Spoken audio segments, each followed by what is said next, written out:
Hey guys, welcome back to the YouTube channel. Élie Henry here, and today is the third part of the series, My Life Story, 30 Years of Élie Henry. And today we're going to be focusing particularly from year 20 up until year 30. From the time we're recording this video, I'm 29, so I thought it just makes sense. And we have a very special guest on the channel today to discuss my life, played a very big part of it up until this moment. In this decade, we have none other than my wonderful wife, Rolanda Henry. I didn't know if I say your name, but yeah, go on. Yeah. Hello. Hi, my name is, yeah. Okay, you're gonna edit this, right? Hi everyone. So my name's Rolanda. I am Ellie's wife. We've been married for coming up to 8 years now. So we met at 19. No, it was 20. Even I remember that. Yeah, it was 20. Really? It was 2016, January 2016, February. February 2016. 20. Okay, we were 20, I guess. Okay. Fun fact about us actually is that we are 2 days apart. My birthday is the 1st of November and his is the 3rd. Mm-hmm. So, yeah, just a little fun fact. But yeah, we met at 20. We got married at 22 and we're about to be 30. So yeah, don't know really. Anything else you want to tell the audience about yourself, your baking, skills, your... Yeah, so in my spare time, Oh, okay, your CV. You don't even watch it. in my spare time, hobby is baking. I really enjoy baking. I've been baking since I was around how old was I? Maybe about 13 years old. And yeah, it's just been a really great passion of mine.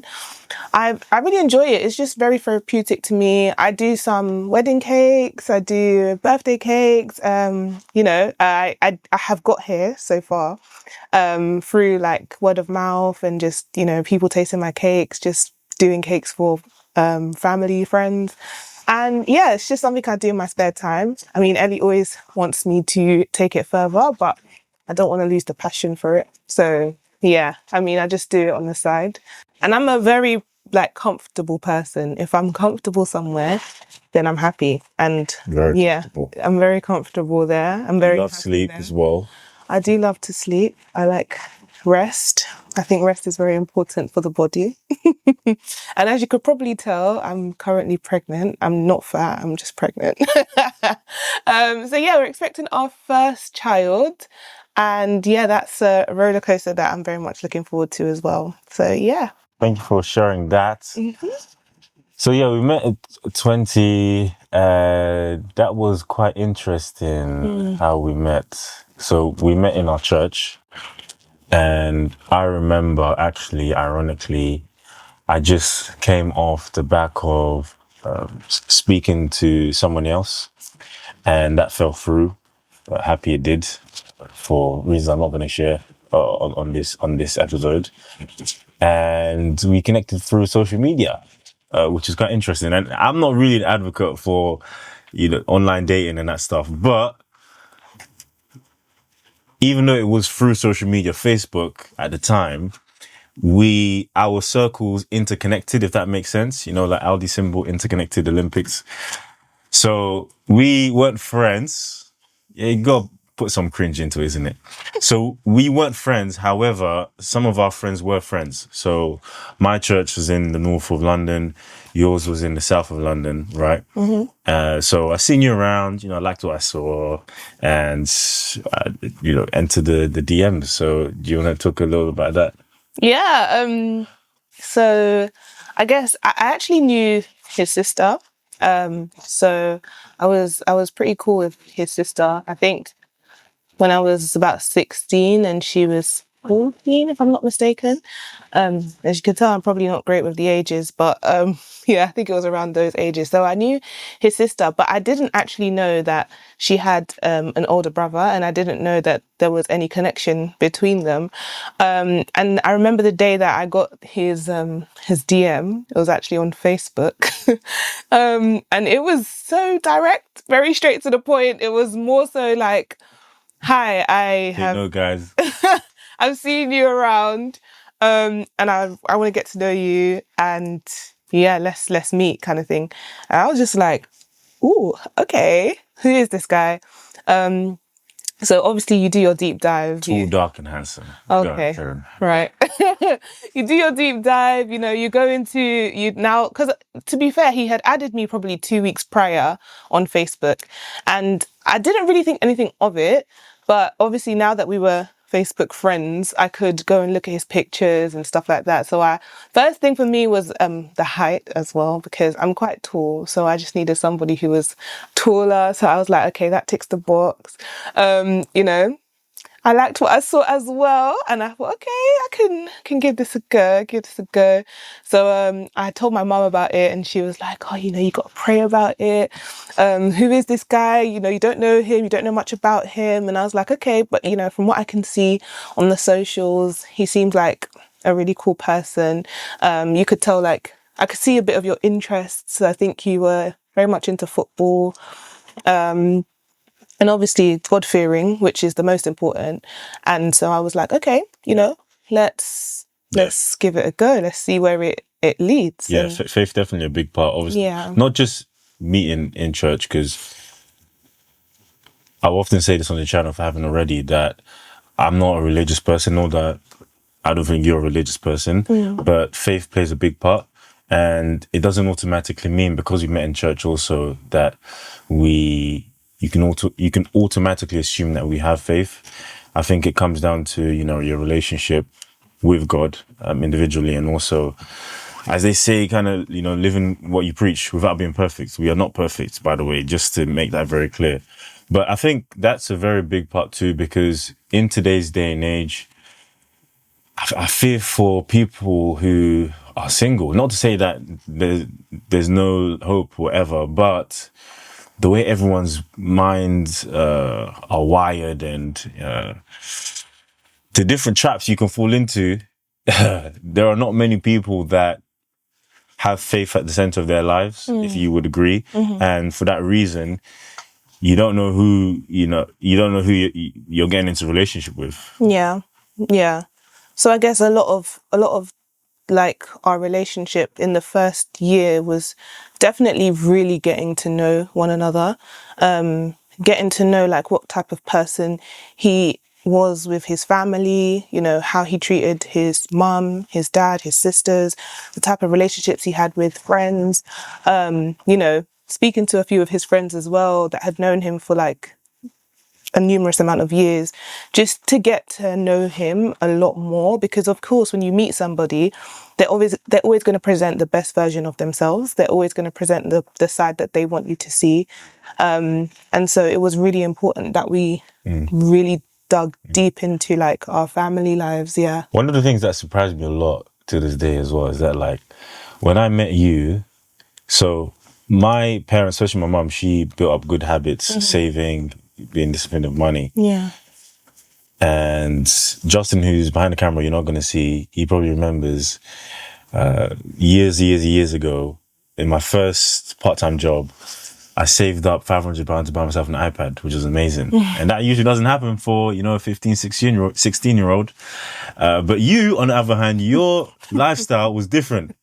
You get your pay, you're going out, you're spending, you're splashing. I don't understand. I can't relate to that. Why am I doing that? I mean, you want to share that? I mean, I guess, well, from growing up, my parents really, I don't want to say I was spoiled. I wasn't spoiled, but they really did try their hardest to make sure that I kind of was able to get what I wanted to get.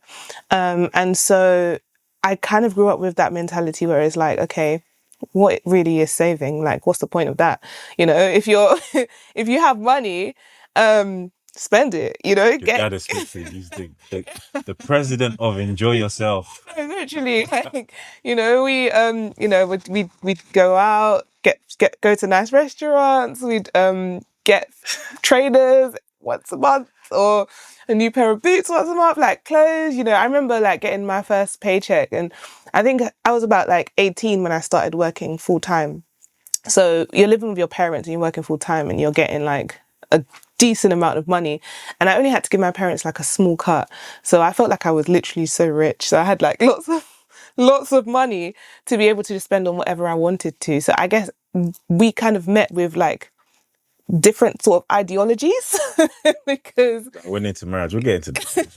We'll get into that. yeah, like I was more so like, you have money, spend it. Don't worry. Like you don't need to check your bank account. It's okay. The money will just keep flowing kind of thing. Whereas Ellie's more so like, okay, we need to make a plan. This is how much money I have for the month, and everything is going to go in a pot, or this is allocated for that, that's allocated for that. So anyway, yeah, we'll get into that further, like, and how that maybe, I wouldn't say affected our marriage, but maybe like shaped our marriage. Yeah. Yeah. Two different people, isn't it? Two Yeah. different characteristics that definitely came in. Yeah. And I guess the next thing to talk about is that preparation, that decision at a very young age. I think we were 21. Mm-hmm. So 21, we decided that we're both in a place where, spiritually, you could say career-wise, even though, to be honest, when I think about it, when I was 20, I was in uni, so I can't really say financially, but I guess depending on how old you are, you get some leeway. But 21, I got my first corporate job, and we decided to, start planning for a wedding, to get married. Yeah, and at that point, I guess 21, by the way, it's young. Yeah, more so from Now that I think about it from this vantage point, because when I was 21, 22, it just felt normal. Because fortunately, I have both parents, they're married as well. And I had just a handful of other people also in my circle that were getting married. But looking back now, I think 21, 22, what? Yeah. And I think it also played a part as well that myself, I came from such an upbringing too, where both my parents had been married quite young as well, and they were still together and still are together, thank God. And, this just a really beautiful example of marriage. And so I think from us both having that, it kind of helped us to make a decision to want that for our lives as well. But yeah, I can't remember. Did it feel normal to you at the time as well? Yeah, it really did. I can't, like, now you're saying it as well, going back, if a lot of 21-year-olds that I know now, if they were to tell me that they were getting married, I'd be like, okay, are you sure? But I don't know. I guess there was just like a level of maturity that we both had that really just kind of propelled us into making that sort of decision where it's like, we're dating. We've set our plan. We have goals. We have things that we want to achieve. And it was like, especially, I go back to the God element of it, because I feel like when God spoke to both of us, it was like, there was no doubt. There wasn't any, oh my gosh, but what if it doesn't work, and what if this and what if that. Personally, that's how I felt anyway. It was more so, there was a deep assurance, and it was like, okay, this is it. This is where we want to be. So yeah, and I remember it was funny because I didn't even think too much about like houses or like buying a house or anything like that. But I remember like more so from like his parents and his family, I think that was more so like something that his family was like, listen, before you get married, you're going to buy your first property. So like when that was brought into the mix, it was also like, oh, okay, that sounds nice. I hadn't ever really thought about like what my first property would look like, or like buying a property at 21 or anything like that. But it was really amazing to see like how we sort of made it happen alongside a wedding in the space of like a year, isn't it? Yeah, about just maybe between a year and a half. Yeah. A year and a half, we were able to buy our first property and get married, which was a huge accomplishment for us back at that time. And it was really nice because we had a lot of support from our family, of course. Our parents just guiding us, helping us. And I'm just so grateful to both our parents actually for, you know, all the help that we received during that period. So yeah, I guess now we're married. So let's go into... Wait, before that, I think it's just important to touch on that too, Okay, because so I remember my parents, such my mum said, Élie, that's how you pronounce my name, Élie, accent on the E. Before you leave this house, you must buy a property. You must. That's like the main condition. So I'm really happy she did that. For those who don't know, I'm a full-time property investment consultant. So even though I may have not bought the government scheme way, you know, with the flats and the help to buy, because that's a conversation for another video, it was a very good decision, and still today benefits us, even though we don't necessarily live in that flat. It's now an investment property in our portfolio. But I think it was just good to just put that financial, if I can say, plan in place. Yeah. Even though it was very early on in our journey, and a lot of people, I think, especially when just generally speaking, especially again, going back to dating today, it's hard to trust people, especially when you don't know them. And the truth is, you don't really know someone only like as time goes by. But I think it's important to get priorities straight, if you would agree, and think about, because I started to understand more assets versus liabilities, which we'll talk about again. So how did that kind of change your mindset going through that period? What do you mean? Now, understanding that, okay, yes, you're going into marriage, but you need to start thinking about, have your more responsibilities, owning a house, a flat, etc. Yeah. I guess the mentality shift for me was also thinking more about sort of, how do I explain it? Like making a plot, if that makes sense. Like having a foundation.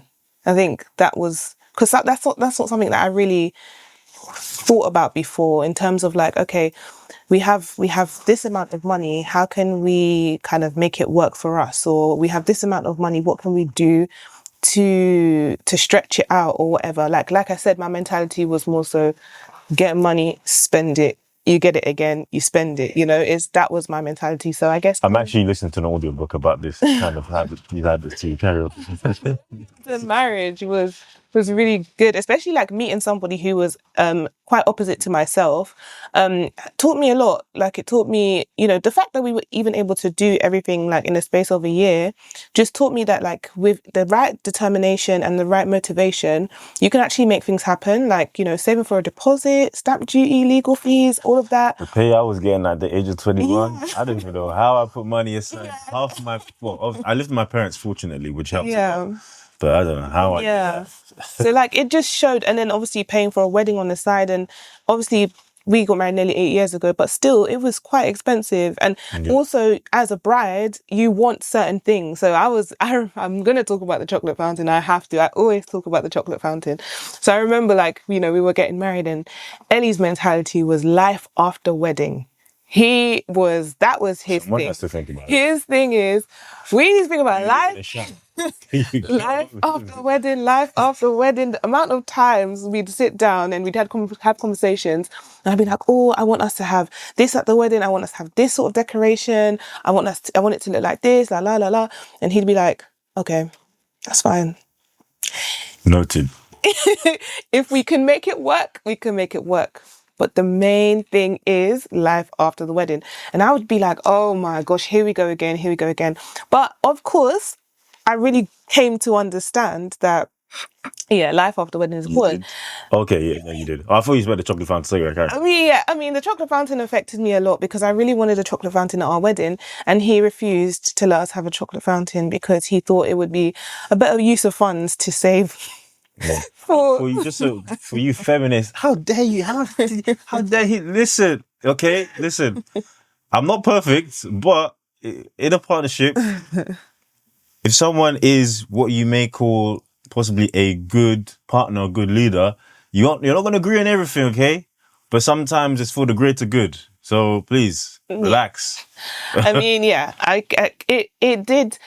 That £500 that could have gone towards the chocolate fountain did definitely help us when we got back from our honeymoon. And when we got back from our honeymoon and we're just in the house and it's just the two of you and you're like, okay.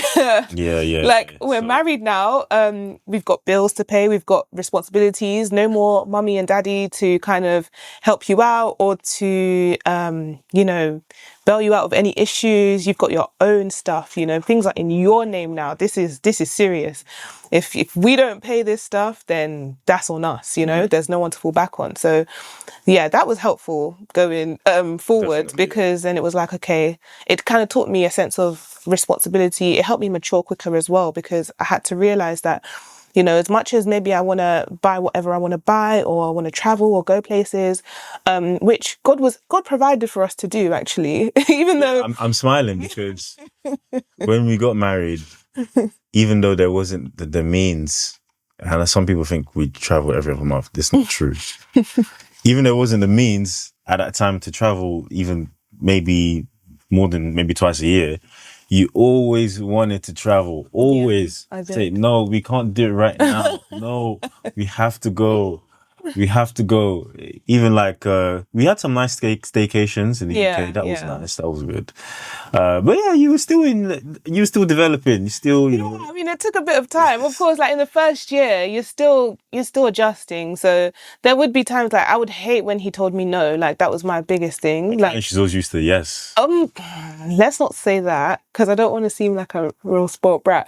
But it's like, when he would say no, it would be, sometimes for me, it would be the most unreasonable things that he's saying no to. And I just felt like, you just want to show that you have power. Like, that's the reason why you will say no to me. And that's how I felt. But I guess in the grand scheme of things, I looked at it and thought, okay. Actually, it took probably after maybe the first 2 years for me to kind of get there. Well, I'd say probably 3. No, stop. Don't stretch it. Well, I'm being honest. 3-4 years for me to understand. We all develop in our own time. Okay, I'd say 2 years. I'd say it took about 2 years for me to start really understanding that, listen, he's not saying no because he hates me, or he's not saying no because he really doesn't want me to have it. He's saying no because he understands that delayed or deferred gratification, that's it. Yeah, deferred gratification. And yeah, I think when I really started to understand that, it was like, okay, this is good. We can work together better. Mm-hmm. We can plan things better, and it's not always going to be what I want. Yeah. And it won't always be what he wants either, but that's what marriage is. It's compromise. So I think that was really important. So, okay, let's go now into the crux of things. My journey. Yeah. Our journey, obviously shared journey up until now. Mm-hmm. So this is from the age 22 to 26.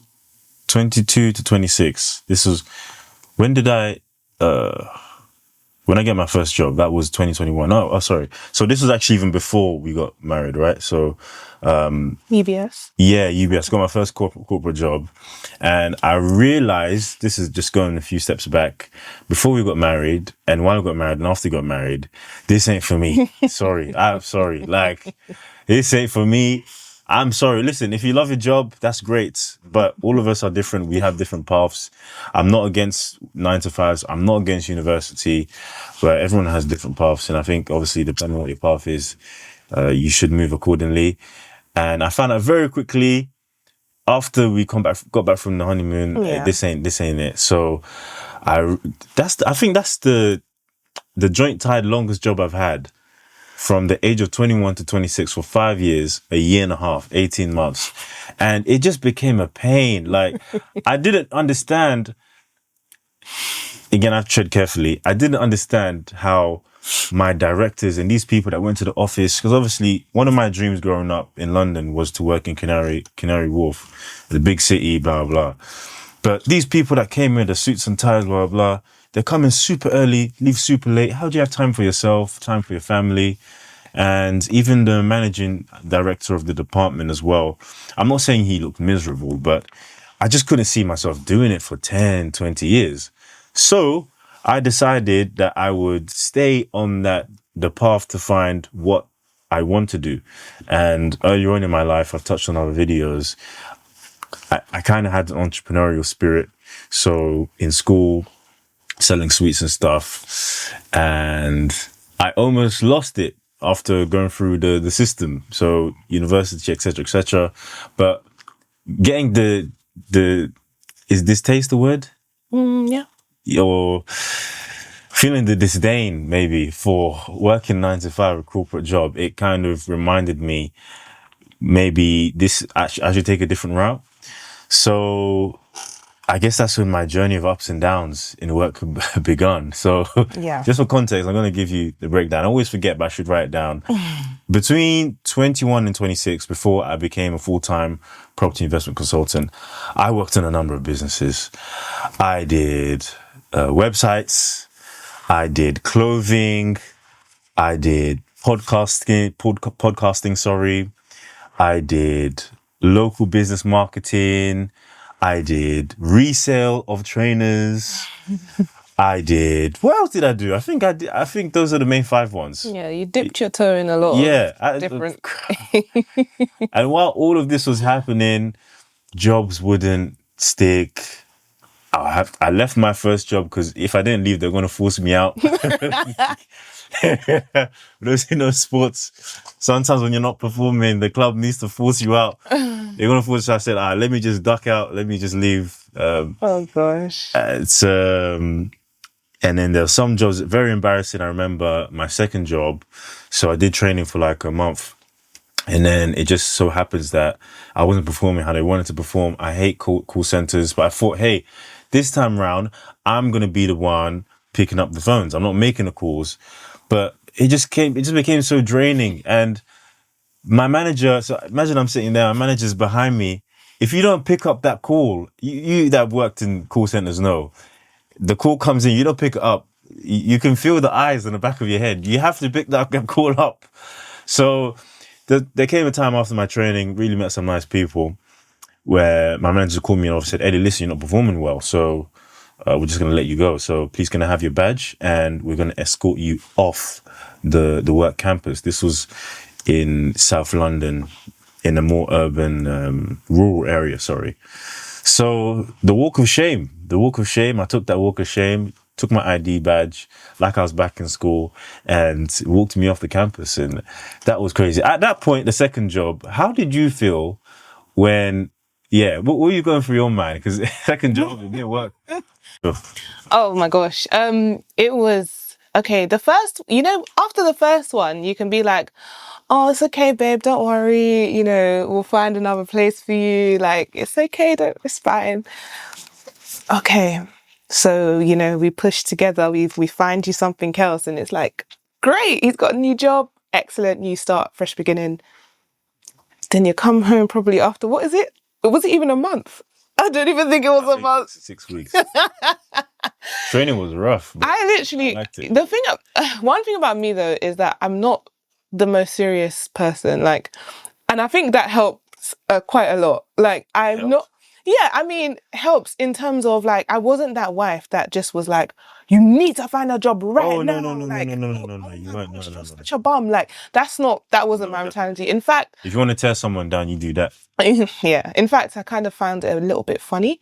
But obviously I couldn't show that. But I just felt like, this guy, what is going on? That's only job 2, but we had more feelings.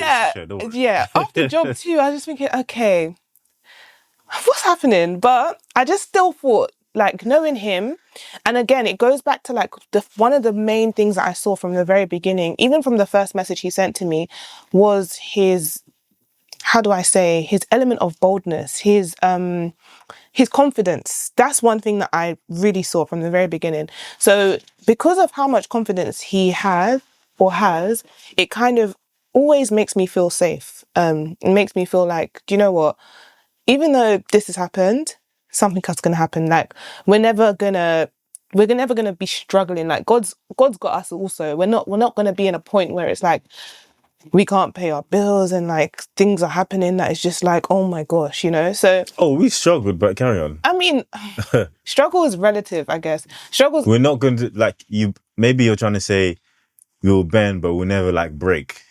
Yeah, I think struggle is relative because we didn't struggle. We had hard moments, but it wasn't oh my gosh, I think maybe you more so because you're a man, you felt it differently to the way that I felt it. Yeah, that's probably true. I think, yeah, like you had a different level of frustration to what I did. I still had my job. I still Yeah. had, like, it wasn't for me that there wasn't like money coming in. Do you know what I mean? But for him, it was, as a man, he needs to provide. As a man, he needs to be there, leading by example. And so maybe I guess that level of frustration is what made you feel as though it was a real struggle.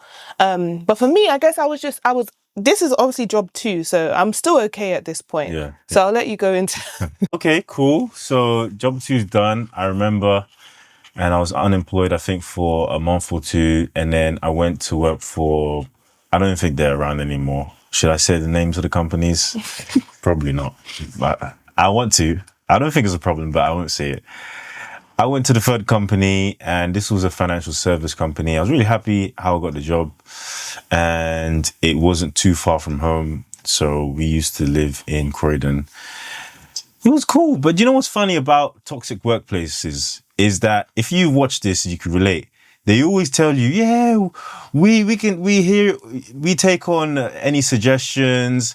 We have a really good community of people.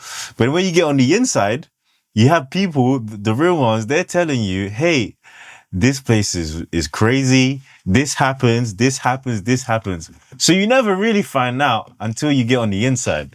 So job number 3, I thought it was going okay until different things were happening. And just for context as well, I'm not here to say I'm blameless in any of the jobs that didn't work out. However, there were some cases that I think were a bit unfair. So I was on probation for, I think, about 4 months at this third job. And I had some run-ins with a colleague that was just being very unreasonable. And I started to understand the truth about corporate life more so then, because when my manager would have liked me to stay and sacrifice some of my lunch or my personal time to finish work, it was fine. But when I asked my manager, can I please get an extended lunch? Can I go out and do this? Can I leave early? It became a problem. So, cut the long story short, I got called into the room. This was a Friday night. I remember it very vividly, where your sisters were over at our house. And then, I called in the room office, said, oh, Ellie, I'm sorry, we're just letting you go. I said, let go for who? Let go for what? Let go how? Let go to where? What are you talking about? And that was really, really shattering. The third judge thinking, what the heck is going on? So I remember I was so downbeat that day. I remember, this is the third job. She already was not complaining, but you saw what she said about the second one. So I remember I sat outside a restaurant. I was just sitting there thinking about life. Thinking, I'm going to tell her, oh my gosh, the third job. Crazy.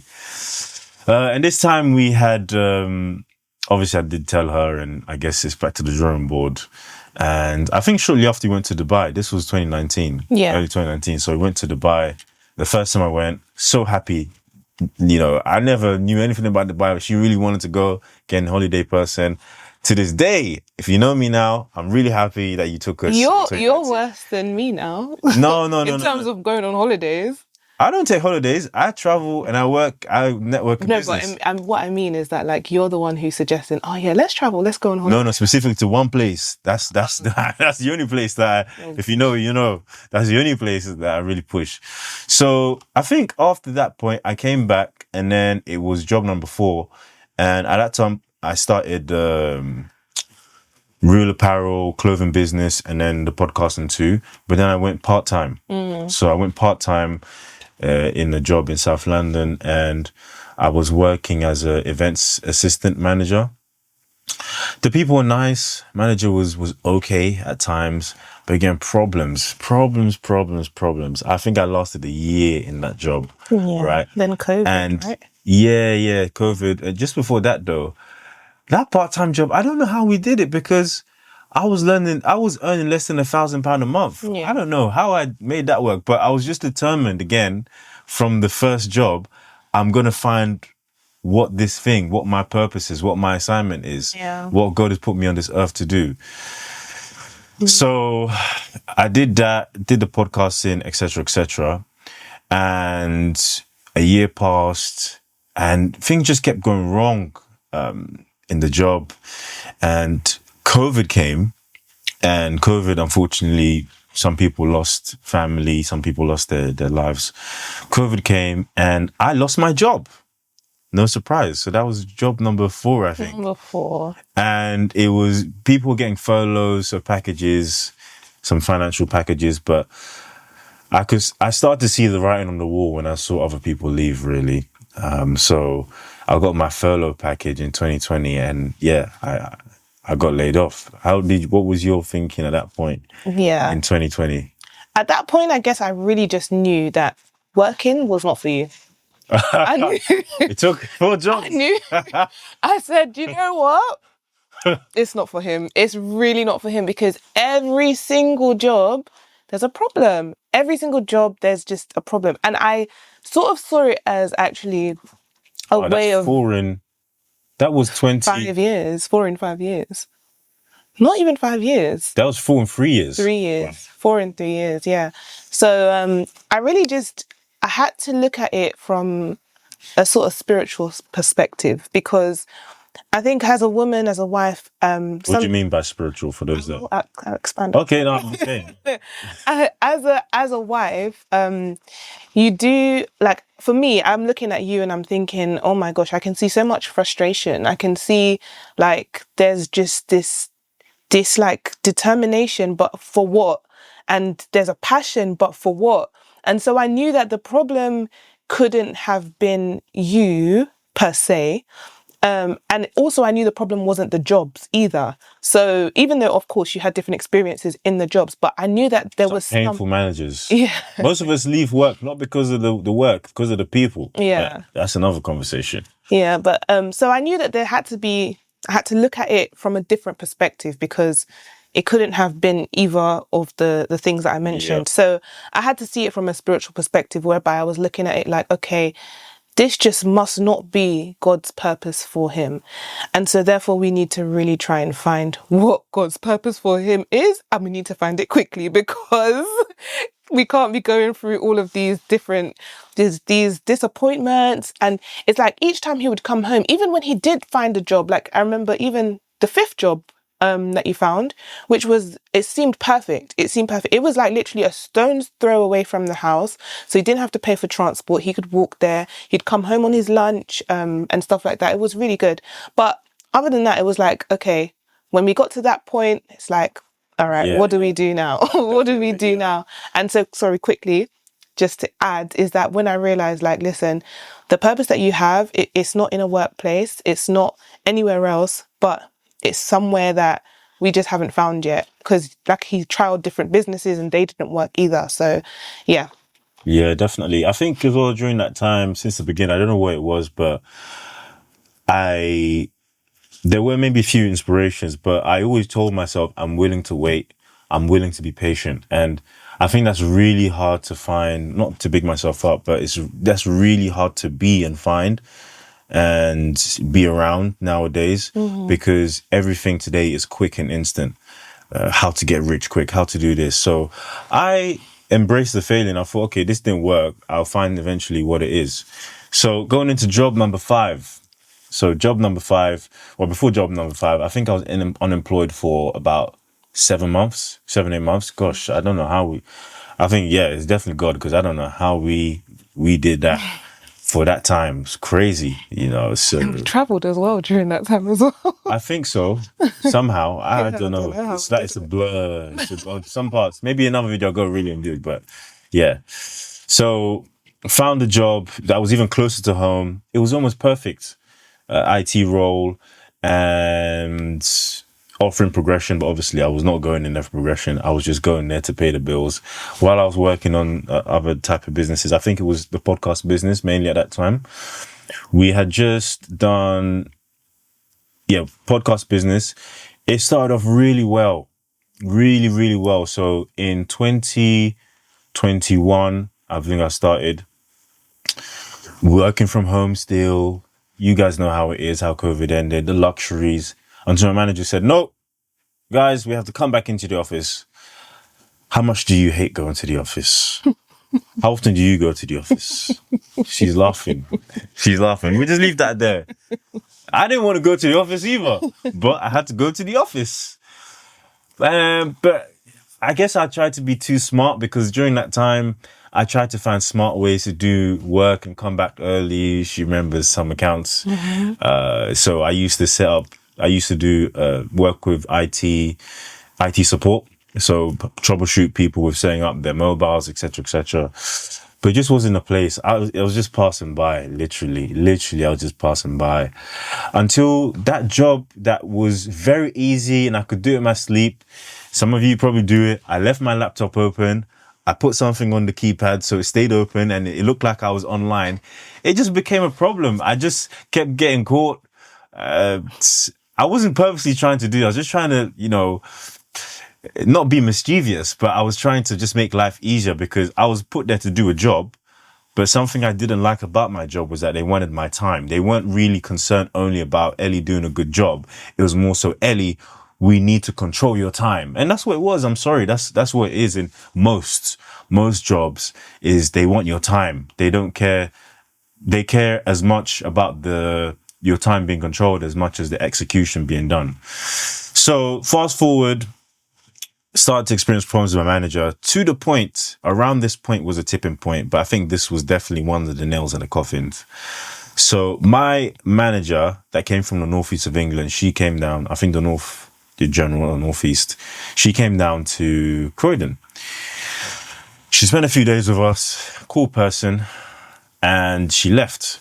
We jumped on a call and she said, Ellie, when I came down, there's a few things I wanted to speak to you about. So I didn't like that your phone was on the table. I think you should put that in your drawer. And I didn't like that you had earphones in. You should be focused just on work. Without pointing fingers, my colleague on the other side had earphones in. And I think other people had their phones on the table. I was thinking, my gosh, am I back in school? This is really, really painful. How did you feel when I was sharing those experiences in that? Yeah, at this point, it was like, I guess I was used to it. I knew that it was only a matter of time. I'm not gonna lie. Yeah. I knew that you just wouldn't be able to settle there. I just knew. Pain. Yeah. And listen, I'm grateful for every opportunity, but I remember in working that team under that manager as well, they would have the longest morning meetings, the longest to the point where, this is interfering into the work and you want me to complete this deadline today, but you have to play along. Some of you know, listen, some of you are watching this and but I just couldn't bear it. I couldn't bear it at all. So I just had to find a way out. So fast forward a few months in, at this point, this was like summer 2022. I started to watch some property videos, some well-known people in the space, Jamie York, Samuel Leeds, a few others. Just understanding, property, we owned a flat at the time, but for what people said property was, I never really saw it like as beneficial because I lived in an apartment, a flat, I owned it, but I didn't see any kind of privileges, benefits owning property at the time. And I started to find out about ways that you can actually make money in property without actually owning it, which was very interesting. And I started to see other people and how they've transformed their lives through the power of property too. And as my mind started to work, I thought, okay, maybe this is the thing. And ironically, at that time, my business partner in podcasting, Shagan, he was going to do his master's in biomedical science. So maybe things were kind of lining up. And en masse, all the craziness and madness happening, I made the decision, I'm out. I can't do this anymore. I can't take it. I'm coming home every other day complaining. I'm not a complainer as well. I'm not a complainer. For me to complain means something is a problem. Houston, we have a problem. So I remember obviously coming home to you and saying, "Hey, listen, I'm gonna quit and I'm gonna get into this property thing." Do you want to talk about that from that point? Yeah, I guess even though I knew that working wasn't for him. It was a breaking point. Yeah, even though I knew that, the transition period of going into property was very difficult because it was like he was watching so many things. It's consuming. And he was not only consuming it, but he was consumed by it. So it was like, there was, that's a good, there were notes everywhere stuck on the walls in the house. You'd just be writing on papers, like not even typing, just writing. Do you remember Sounds like a movie. Gosh. Just writing notes and sticking them everywhere. And I don't know if that was, I obviously believe he was doing it for him, but one thing that he thinks that I don't know that he does is that subconsciously he does stuff so that it can kind of get into me as well. And I feel like he thinks I don't know that, but yeah. So like he left loads of notes around the house. And obviously as I'm walking, I'm going to read it. I'm going to be thinking, okay, what is this about?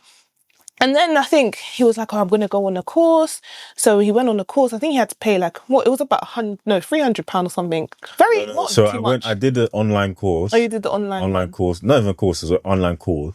And while she was away, I paid a couple £100 to go on the 3-day course. Yeah. And she came back home thinking, what are you doing? Like, seriously. And mind you, most of you probably watch this as well and you think, all these things are scams and et cetera, et cetera. But yeah, I paid it to go on the 3-day course. Yeah, so he went on the course and I think, that cost a couple £100. I was like... 3-day course, yeah. Yeah, that for me was like, what are you doing? Like, what are you actually doing? This is a bit different now because money is actually being spent. So what are you doing? Then he was like, oh, I remember, I don't know if I'm fast forwarding, but I do remember I was at my friend's. Babe, we need to do this. I need to do this. Yeah, this was that. Yeah. Yeah, he's like, I need to do this. We need to do this.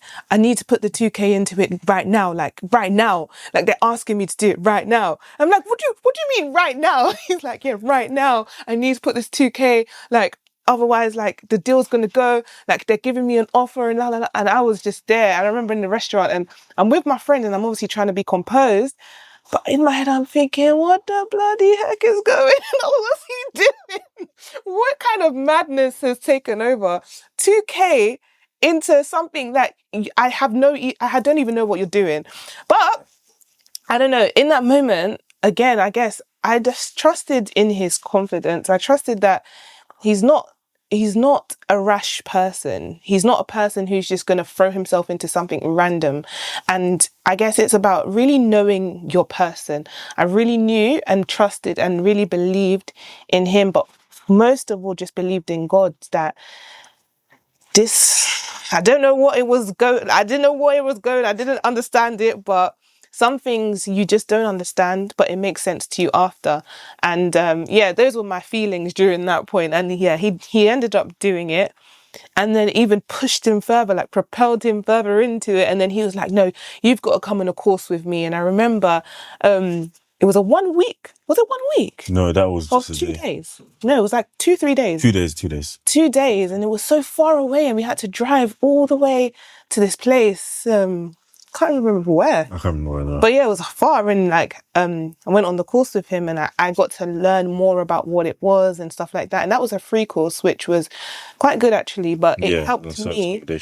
So at this point, the 3-day course I signed up for, I told my manager, I said, listen, I booked in the annual leave.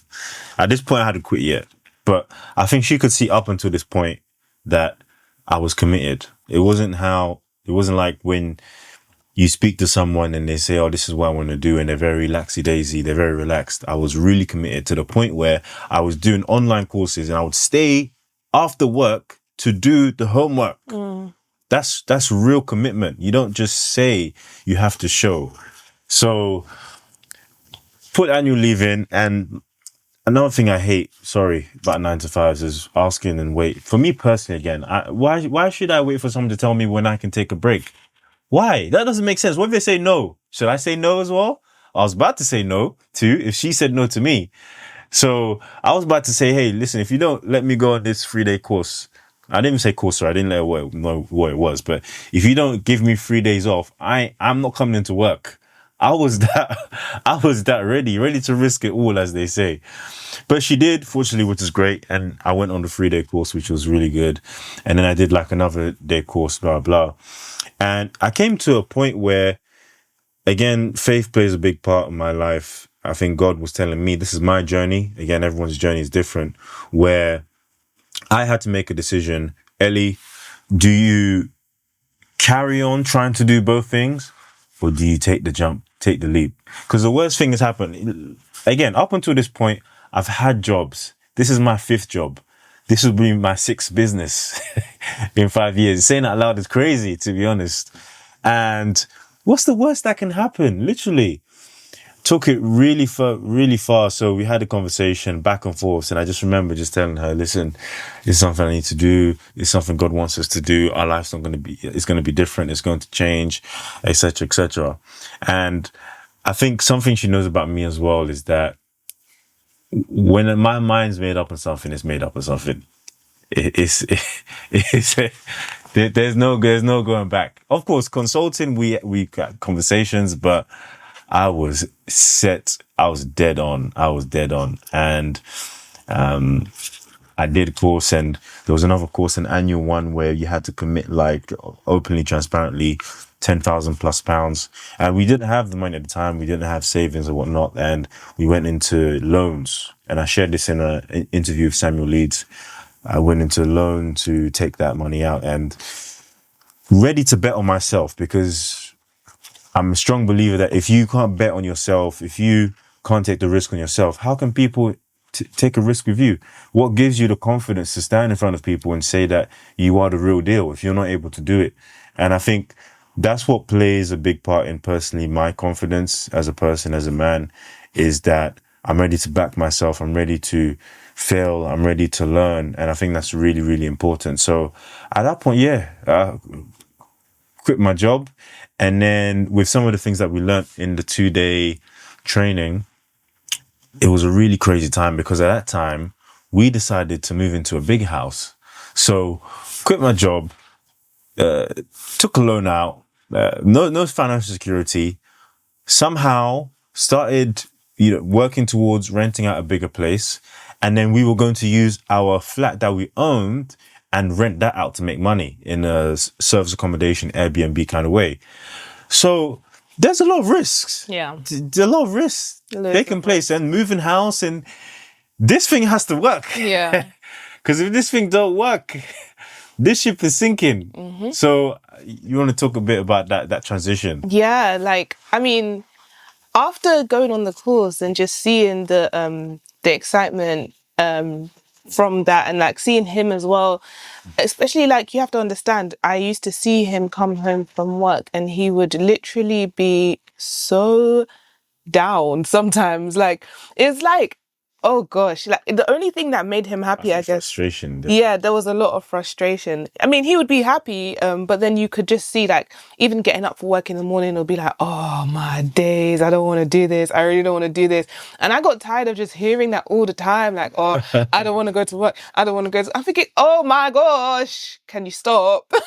But, when I saw the difference, I was like, okay, I love how happy he is. I love the excitement. I love to see him this way. And so I'm going to be with him in this journey, because that's what I want to see from him. You don't want to see your partner, as your husband, down or upset, or, on the verge, I wouldn't say depression, but, just really just down. Felt like it sometimes, although it wasn't. Yeah, you don't want to see that. And so I saw, like, just a different kind of person, and I was really happy with that. And so I got really excited too, because it was like, oh my gosh, all the prospects, all the opportunities that could come from it. Especially, like, I love making things look nice. I loved the whole service accommodation element, because I thought, oh my gosh, we can, like, buy all new furniture for our property. Like, I love hosting, I love, like, the guest experience. So I was really excited to do that part of it.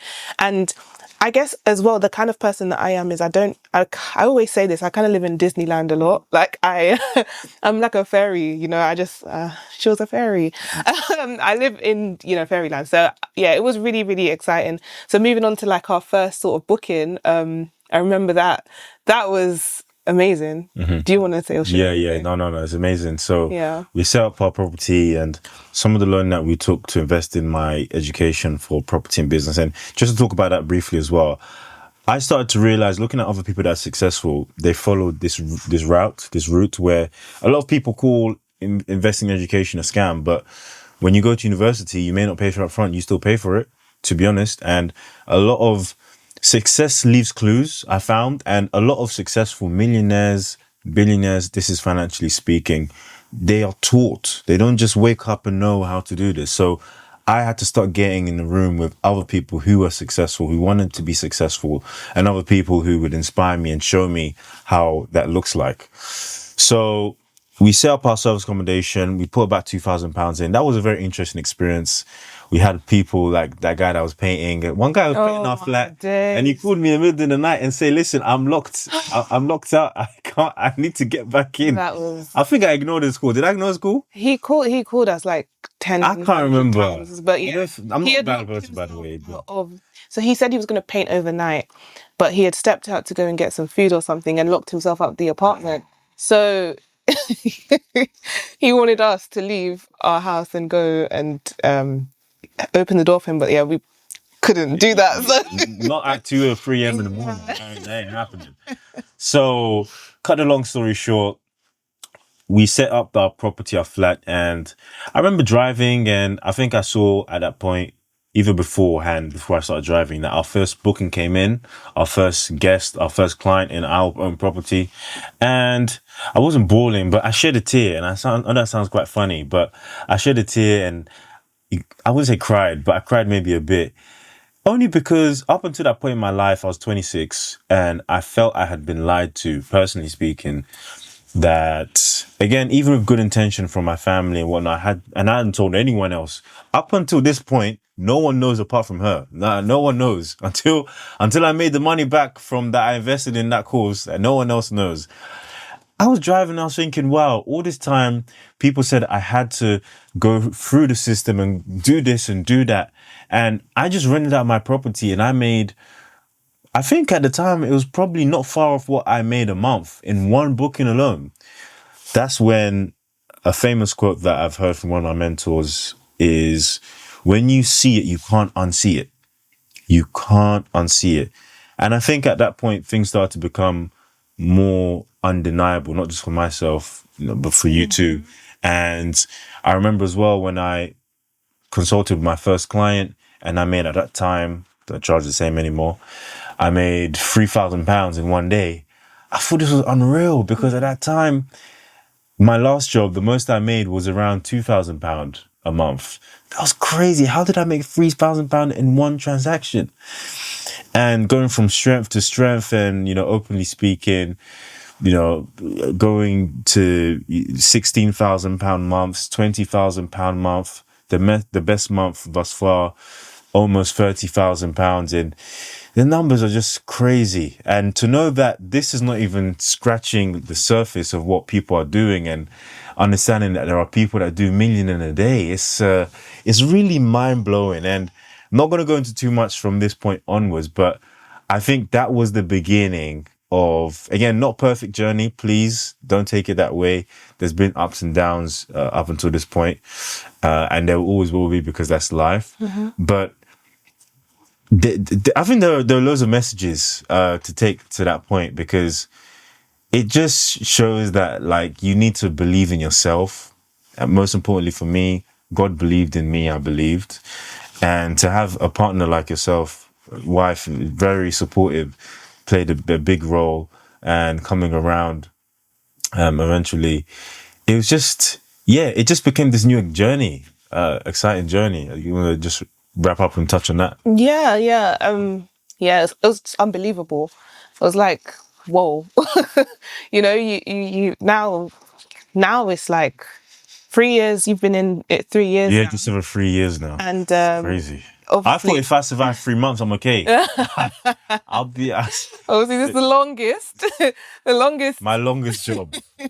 But it's been a journey. It's been a journey. Like, there are moments where it's like, oh my gosh, like, how could how, but then you just see God's hand in it. And also you just see that from the very beginning, like, he's always been there in the whole journey. And obviously our journey hasn't finished yet, but it just gives us so much certainty that, like, no matter what we go through, like, it will always be from strength to strength. It won't be like, even if it isn't something that's the greatest in the moment, we will move to the next strength, and God always saw us through with it. And I think that's one thing that it's done for us. Like, it's solidified our foundation, our relationship. It's helped us to like build a trust that is like somewhat impenetrable, because it's like, how could we ever doubt now, after everything that we've ever faced? And obviously there's so much more that we could share, obviously this is a time limited episode, but of course, like, it hasn't always been easy, it hasn't always been the best, but then you just see that there's always that light at the end of the tunnel. And I guess from everything that we've faced, we always look towards that light. So yeah, I guess that's where I'll close. Hopefully you see me back on here more. Definitely. Any parting words, like lessons, things you'd like to share for people who are in the position I was in, or the position you're in? They have a family member, a friend that's looking to follow their path. Yeah, I guess it's tough, because it's a bit like a double-edged sword. Sometimes it's like, how do you believe when you haven't really seen? Like, that's faith. Yeah. Then you have to understand that that's what it is. It is the faith element. It is the part where, how do you believe in a God you haven't seen? It's believing in that person, but also, I guess, when that person truly believes in themselves, and that's what I say, like, I always stem it back to the beginning. It was the confidence. It's that confidence that he's always had within himself that, I saw and I just latched onto. And that's what's helped me to really like support him and be there with him. And even though it might look like, oh, like, come on, like, you didn't even say anything, you didn't protest. Oh, I protested. I did say things. It was difficult, but I'm the type of person, I don't like stress, I don't like worry, I don't like problems. And so I guess we're both kind of similar in that aspect. We're quite cool-headed people, so we kind of just, okay, let's just see where it goes. Let's see where it goes. And in life, you have to be able to take risks. It's hard. It's really hard. But if you don't take the risk, then you will never know that it could have worked. Do you know what I mean? So that's what I'll leave it with. Yeah. Amazing. I was going to share some stuff, but to hear her say that as well, and impressing on her, these lessons and whatnot is amazing to hear as well. So thank you very much. That's part 3. Thank you. Please feel free to drop comments. Well, drop the comments. How did you find this episode? Do you have any questions? Limited time. We'll talk about some more stuff on some future ones. Yeah. Thank you very much for watching and listening, guys. This is Élie Henry, my story for the last 30 years. And don't forget to comment, like, and subscribe. I can't forget that. And we'll see you next time. Bye.